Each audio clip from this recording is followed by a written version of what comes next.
represent the darker side. That's where I reside, side. Yo, I represent the darker. Hey yo, what up, squad? Welcome back to Hood Rock Entertainment, bro. You tapped in with your boy Rock One. You already know what's good, man. You know what to do first. Tap that subscribe button and click up. Join the squad. I'm telling you, won't disappoint you, man. Yo, this is a learning one for me, bro. So we're gonna do a little bit of learning today, bro. I've already watched a couple of Nepalese like documentaries or short videos on the Nepalese history and culture. But this one here, bro, I really get into geography now. I've watched a few videos on other countries, and I went to the channel and seen that they've got one on Nepal, bro. So, yo, I'm looking forward to this, bro. This is going to be cool. Uh, this is just something for myself, bro, so I can learn a little bit about Nepal, bro. And, yo, for the other squad members around the world that are starting to get into this Nepalese rap that I keep bringing to the channel, this might be something cool for you to get into as well, bro. So, yo, I'm going to leave a link to the Geography Now channel, bro. Go and check them out. Subscribe to their channel, bro. They bring a whole bunch of good knowledge, bro. I'm telling you, man. Yo, and like I keep saying, bro, the best thing that we can do to help cure this racism stuff, bro, is educate ourselves about each other, bro. You know what I'm saying? So, yo, man, the best way for us to come together as one in the world, bro, is to learn about other cultures, bro, and educate yourselves about the way the world works in other parts of the world, bro, because I'm telling you, man, we all have something to learn from each other. There's no culture that's better than another culture, bro, because every culture has something to contribute to the way that we work as a whole, bro, for real.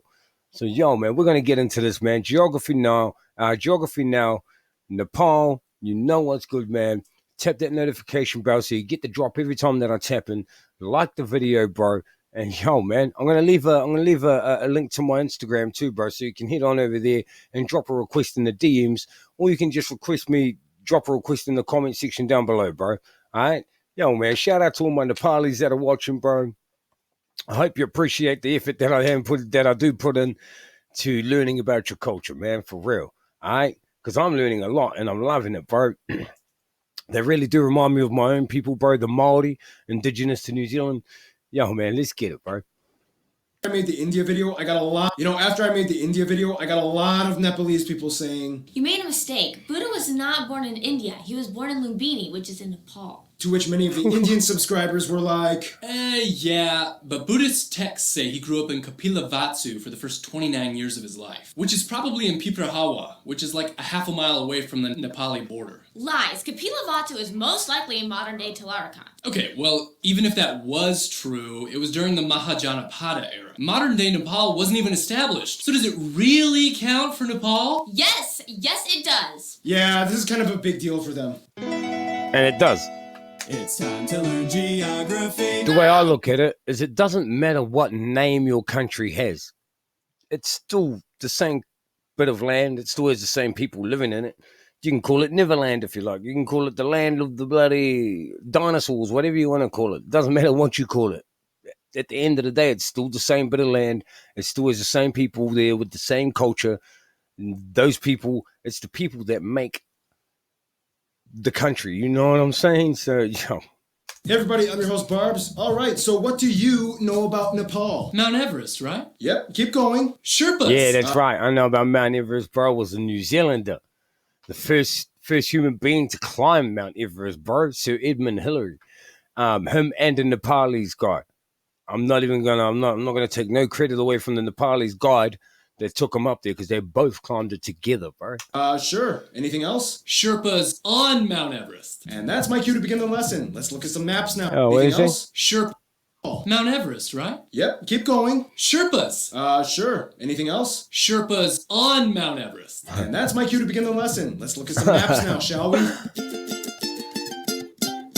Nepal is often called the roof of the world. About 75% of the entire country is in the highest mountain chain on Earth. This means they have a very interesting civil layout. First of all, the country is landlocked, located in South Asia, sandwiched right in between India and China, locked away predominantly within the Himalayan mountain range. The country is divided into 7 provinces, only 3 of which have actual names, whereas the remaining 4 are just called province with the corresponding number. Some of these provinces have proposed names, but as of 2019, they are not yet official. Wow. Wow. So these have provinces that don't have a name. Damn, I've never heard of that before. Wow, that's something new. Damn. Number 4 is skipped because they gave Gandaki a name back in 2018 when it used to be Province 4. Wait, so if 4 is gone now, why don't they just switch 5 to 4? Paperwork is hard. Plus, it might get a new name soon anyway, so why bother? Keep in mind, the province subdivision is relatively new. Up until 2015, they actually had 14 zones, which even though they were displaced, they are still used today for license plates. The capital, Kathmandu, is located in Province 3, although it is not the capital of the province. Hetwada is. The country's largest, busiest, and only international airport. It is not the capital for license plates. The capital, Kathmandu. So the capital of the country is Kathmandu, but it's not actually the capital of its province. It is located in Province 3, although it is not the capital of the province. Hetwada is. The country's largest, busiest, and only international airport is Kathmandu's Tribhuvan International. However, to relieve capacity constraints due to high tourism, work is being done to extend and make 3 more international hubs: Nijgad, Pokhara, and Gautam Buddha Airport. Oh, and keep in mind they have the most dangerous airport in the world at Tenzing Hillary or Lukla Airport, in which the runway runs off a cliff. So basically, if you don't build up enough momentum and become airborne, you free fall to your death. No joking, it's true. Now here's the thing, Nepal has always kind of been like the buffer between the 2 giants, India and China. This in return has been both a blessing and a curse. Blessing in that nobody could really touch them, and therefore they remained one of the few countries that were never colonized. That's right, bro. I did know that. I did know that Nepal is one of the only countries in the world that has still been Nepal since forever. Influenced, yes. Invaded, yes. But colonized, no. This in return has made Nepal's land transport network very unique. Multiple roads enter into Nepal from India and China, but if you want to get to the economic hub Kathmandu, you have to go into the heart of the mountains, and your options are limited only to a few main highways, like the HO2 from Raksao, India, and the HO3, which goes into Jangmujen, Tibet, China. If you look closely in the west, though, you'll find Nepal's only disputed area, the Kalapani territory. Basically, it was a byproduct of the 1962 border war with India and China. Things got messy, and to this day, Nepal claims that the river to the west should be their border, but India claims that the ridgeline to the east should be theirs. Well, for what it's worth, though, there are tons of cool places to check out in case if you decide to visit, such as the Annapurna National History Museum, Narayana Tea Palace. The city of Pokhara is kind of like the tourism capital. The Island Jungle Resort of Chitwan, the Tiger Tops and Elephant Polo Field, the Toothache Tree, the Aircrafts Museum. So many religious. Pokhara is kind of like the tourism capital. The Island Jungle Resort of Chitwan, the Tiger Tops and Elephant Polo Field, the Toothache Tree, the Aircraft Toothache Chitwan, Tree, the Tiger Tops and Elephant Polo Field, the Toothache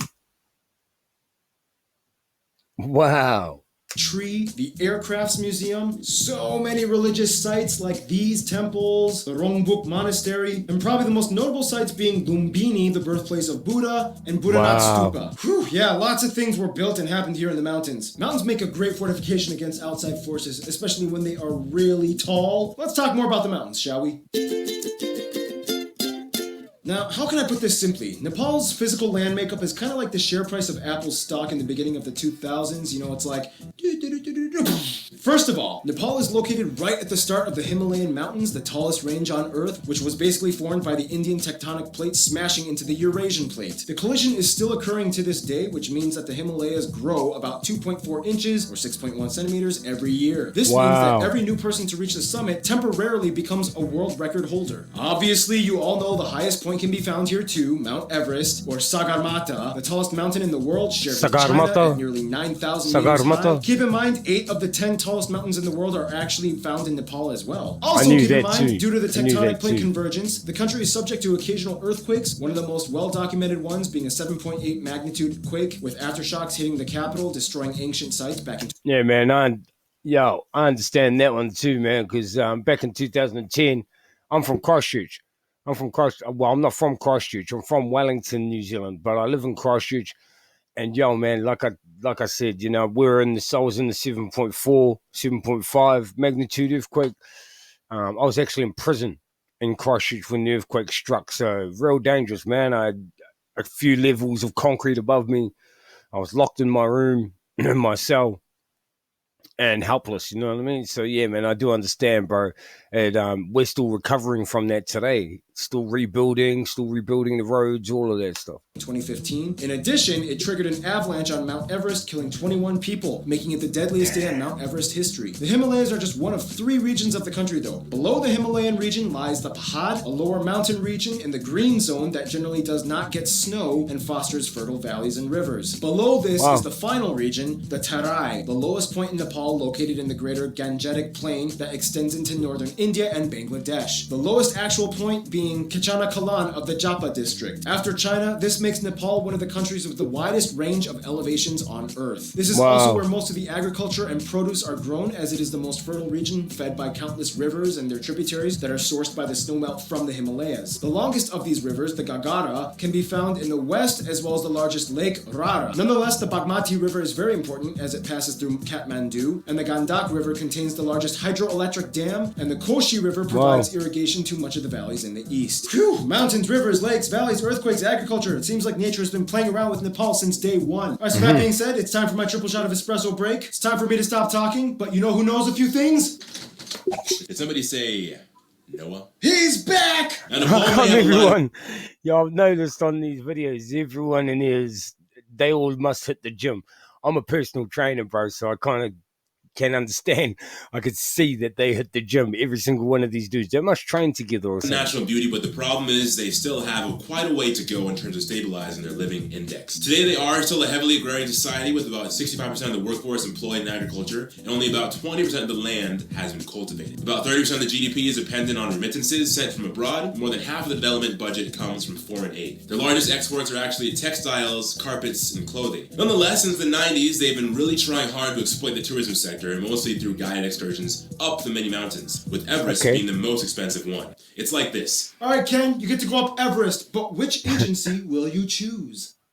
Huh? Yo. Sorry about that. Yo, this is interesting, bro. I'm getting into this.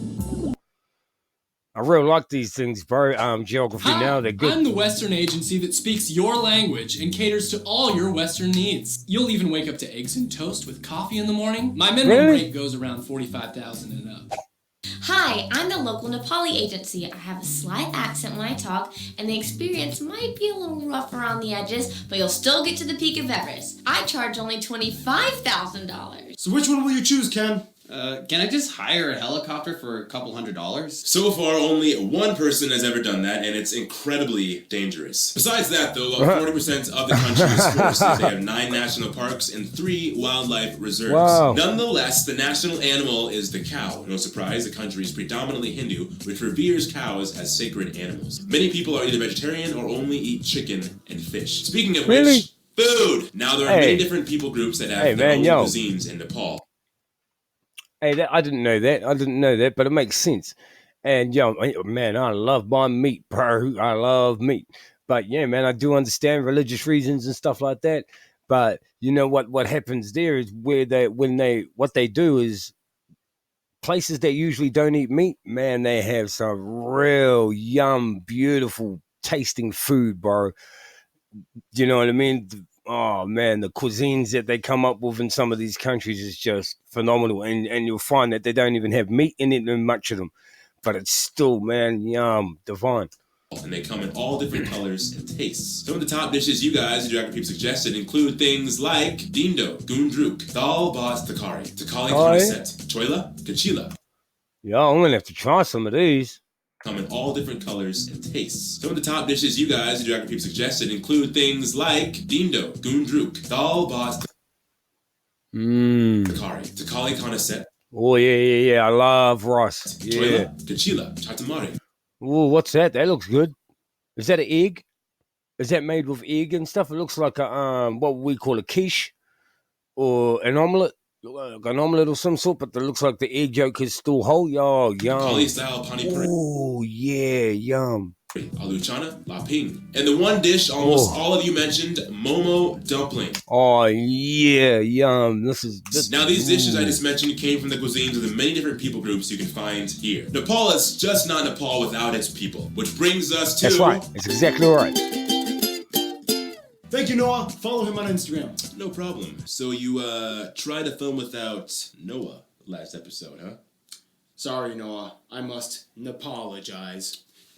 Now, one thing many people don't seem to know too well is that Nepal is actually a very diverse nation with over 120 ethno-linguistic people groups. First of all, the country has about 30 million people and about 2 million absentee citizens working abroad, mostly male laborers in the Middle East. Of these ethnic groups, the largest one at about 17% are the Chetri, followed by about 12% Brahmin Hill peoples, the Magar at 7%, Taru at an additional 7%, and the rest are made up of the various 121 other people groups. They use the Nepali rupee as their currency, which is pegged to the Indian rupee. They use a type C, D, and M plug outlets, and they drive on the left side of the road. Now, linguistically, how does we the drive country on the left unify side of the road too. 125 different ethno-linguistic people groups? Well, for one, the official language of Nepal is Nepali, a cousin of Hindi, natively spoken by about 45% of the population. To simplify things, though, English is sort of used as like a lingua franca in government offices, businesses, and also within the technical, medical, and engineering scientific community. Now, here's the thing. As mentioned before, the majority of Nepal, at about 81% of the country, identifies as Hindu. Nonetheless, even though it's a minority religion at about 10%, Nepal takes Buddhism very seriously. It kind of started here. Now, 10% of the country identifies as Hindu. Nonetheless, even though it's a minority religion at about 10%, Nepal takes Buddhism very seriously. It kind of Hindu and Buddhism? Now, of course, since there are so many different people groups, there isn't really one universal Nepalese culture. In general, though, most of them can be divided into 7 family groups that cluster into certain regions. You have the mountainous Bhotia, Sherpa, and Takali peoples, way up in the northern Himalayan zones. Yes, this is where the word Sherpa comes from. Then you have the Gurung peoples, whom are kind of like the famous bodyguards of Nepal. Yeah, I watched the documentary on these dudes. These guys are ruthless, man. The training you got to go through to become a Gurkha, God's crazy. It's crazy. And I'm a personal trainer, man. I know this. You know what I'm saying? I know this. I watched the training that they went through. God, bro. Are Gurkhas, an elite military-trained contingent force that fights for hire. Today, a couple thousand actually work for the British military. Then there's the Kiranti, Rai, and Lee fights for hire. Today, a couple thousand actually work for the A couple thousand? No. More than a couple thousand, a few thousand. They have been, the British Royal Army have been recruiting from the Gurkha for a long time, bro. British military. Then there's the Kiranti, Rai, and Limbu peoples of the east. These people are actually culturally close to Sikkim and the Bhutanese people. They speak a similar Tibeto-Burman language. At about 3/5 of the population, the Pahari peoples are actually the largest. It's probably because they're so close to Tibet. Is that right? Many of the lowlands. They are known for being heavily agrarian and having wonderfully colorful wool and woven fabrics. Yeah, the bro, Tamang looks are cool. made up of about 40 clans scattered in the center and east highlands. They are also Tibeto-Burman and way more Buddhist in culture. They have beautiful gompas or monasteries. Wow. Whoa, look at that. I need a visit. I really need a visit, man. Look at that. That's culture, Then there's other bro. people groups like the Taru people in the south, known for having one of the most famous cuisines in all of Nepal. They are known for generally being immune to malaria due to the genetic structure of most Taru people having thalassemic blood. Wait, what? Thalassemic. It's like a condition that can be inherited and helps prevent against certain diseases like malaria.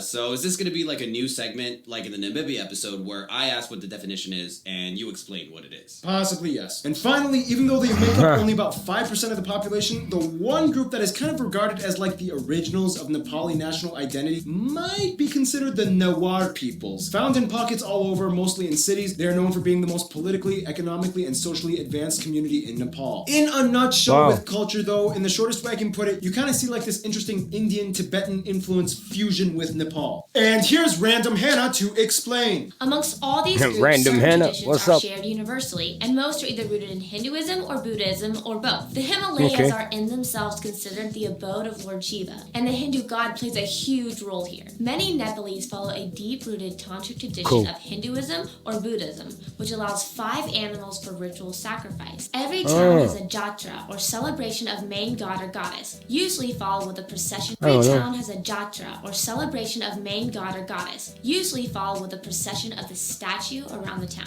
The 15-day long festival of Dashin is celebrated by everyone in the country. 15 It's days? a huge deal. Many Yeah? of you have Cool. the festival of Dashin is celebrated by Dashin? everyone in the country. It's a huge deal. Many of you have also mentioned the Kumari. Little girls Kumari? are worshipped as living goddesses until they hit puberty and the Kumari changes. And like many Wow. Bro, that's cool. girls That's are worshipped cool. as living goddesses until they hit puberty and the Kumari changes. And like many other South Asian countries, marriages are usually arranged and celebrated with lavish, colorful weddings. And speaking of which, that brings us to history. Thank you, Hannah. I'll take it from here. In the quickest way I can put it, Kathmandu Valley Neolithic Age. Early He record just kicked her out. Later, bounce. Picture. Take it from here. In the quickest way I can put it, Kathmandu Valley Neolithic Age. Early records of Nepal mentioned in the Vedic Hindu texts. Kirati Yes, Neolithic yes. Age. Early records of Nepal. Now, I watched in the documentary I watched, these are the texts I was talking about. That like proved that Nepal was one of the oldest countries to be habitated by people. Mentioned in the Vedic Hindu texts, Kirati king period, clans and small kingdoms period. This prince guy becomes a big shot. Vassal states under these empires, small This kingdoms what? period. This prince guy This prince guy, Siddhartha. Yeah, I'm trying to pronounce it. I'm probably butchering it, but Gautama. Siddhartha Gautama. Okay. becomes a big shot. Vassal states under these empires, Mala kingdom state period. This dude pieced it all together in what This dude. I wish you'd say their names so I could learn. Prithvi Narayan Shah. would become I modern day don't know. Nepal, Narayan Anglo-Nepali Shah, War, Treaty of Anglo-Nepali Sugali, War. caught massacre, slavery abolished Damn, in what? Nepal, Anglo-Nepali War, Treaty of Sugali, caught massacre, Caught massacre. What? slavery abolished in 1924, years of drama Yeah. between Slavery abolished. Yeah, bro. the royals and My people were slaves for a long time too, man, to the British. Not anymore, bro. the democratic Never experiments, massacre in the royal palace, What? Massacre in the Royal Palace? 24, years of drama between the What royals and the happened there? democratic experiments, That's probably a whole nother documentary, but damn. massacre in the royal palace, In 2001. I need to look that up. new inherited king steps down, ending Nepal's title as the last Hindu kingdom in the world. Unified Communist Party wins most seats in the assembly elections. Wow. Earthquake, first female president voted in. And here we are today. Now keep in mind, although the ruling party is called the Communist Party, and they do hold Marxist-Leninist tenets in their policy outlook, the country is not classified as a communist country, at least in the traditional unilateral sense, but rather a parliamentary republic in which Cool. the parliament has power over the head of state, even though the Oh, parliament is got you. predominantly part of the Communist Party. But yeah, still, it is the I only get it. country with a communist majority that is not categorically communist. Weird. Anyway, here's some No, I famous people understand. from Nepal. Historical figures like Amshu Verma, Princess Yeah. Prikuti, Yeah, I know all these names. Sankadar Sakwa, Araniko, Bahadur Shah, contemporary figures like Bhimsen Tapa, Lakshmi Prasad Devkota, Jamaki Miri, Amrita Acharya, Tenzing Norge, Gopal Prasad, Anil Gurung, Gaurika Kimir Shah, contemporary figures like Bhimsen Tapa, Lakshmi Prasad Devkota, Jamaki Miri, Amrita Acharya, Tenzing Norge, Gopal Prasad, Anil Gurung, Gaurika Singh, Tachiri Sherpa, Sandeep Lamichane, Prabal Gurung, Chandra Bahadur Dangi, David Lama, and of course, Siddhartha Gautama, otherwise known as the Buddha. Yeah. Alright, well that just about does it for the people. Now let's see what other people like to hang out with Nepal, or at least climb up the mountains. Shall we? Step up. Step sideways. That little step. Yo, this for the is big cool. one. And state I'm new learning a office. lot. New career. And, you know, New plus the other ones Because you that I can do watched. it. So The other couple of So ones I make watched. tracks. make Learning that a lot leap. too. Make your move.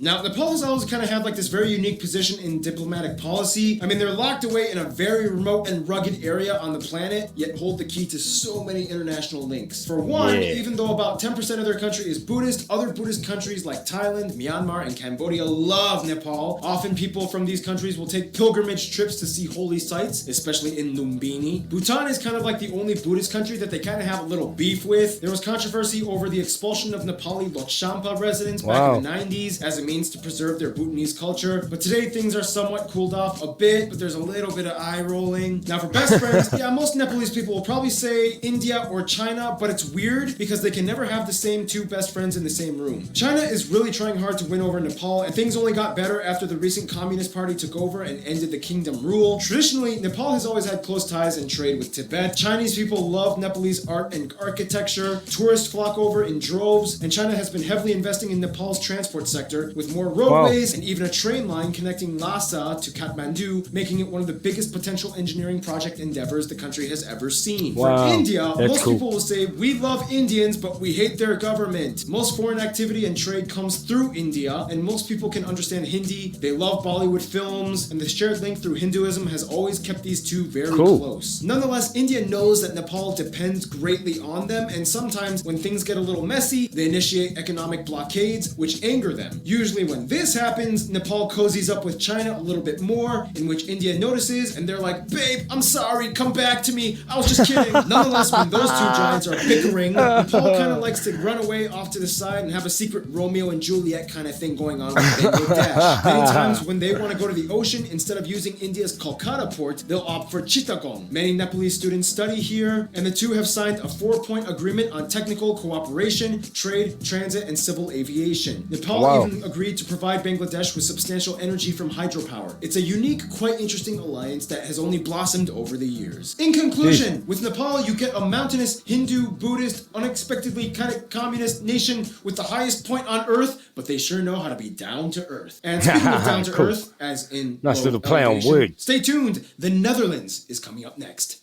Hey, the Dutch. Shout out to the Dutch. Hey, yo, man, this was cool, bro.